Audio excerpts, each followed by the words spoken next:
Happy Tip Tuesday, golfers. Okay, golfers, we've got our electric tape back out, and today I'm actually putting it on Jake. We're going to do a little tip on leg action and where you want your knees to move as you swing. Jake, what would you say the biggest problem is we encounter on the lesson tee, generally speaking? I think too much knee movement and too much lateral or forward knee movement. Love it. So your knees have to react to the rotation and the swinging of the arms. We're turning the chest, right, as you work back there a little bit. Arms swing up. We're isolating on the body for today. But I want you to watch the way these knees move. So the lead knee is actually pulled in and around. What doesn't it do, Jake? Show us what we see all the time with that lead knee and how it moves. Yeah, the most important thing with the lead knee is we don't want that knee moving forward onto your toes, which does a couple of things. It really messes with the tilts in your body, makes it difficult to turn properly.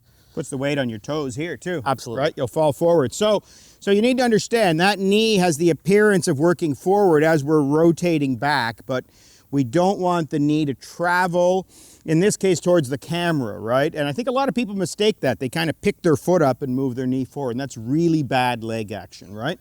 Agreed. Okay, so let me jump over here. What about the back knee?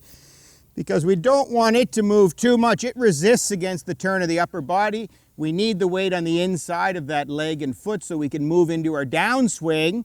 Do we keep it dead still? What do we do with that knee? No, I think resist is a good word. If you restrict your movement by locking it and not moving it at all, it becomes very difficult to turn into your hip properly and create a dynamic wind. However, when I do turn, because my shoulders are turning my hips and that's what turns my knee is just rotating in space slightly more than it's moving, again, laterally or forward. Yeah, I really like that. Everyone can see we've got this white tape. Go back to the start. So the knee maintains its integrity. It doesn't slide laterally, but it does rotate. Don't try to lock that knee down too much because that will avoid the load and prevent you from really swinging with power. So when we move, first of all, the knees don't really initiate. They're following as the upper body's leading the coil. The front knee has to rotate towards us. There's an appearance of it working out, but it's not moving forward towards the toe.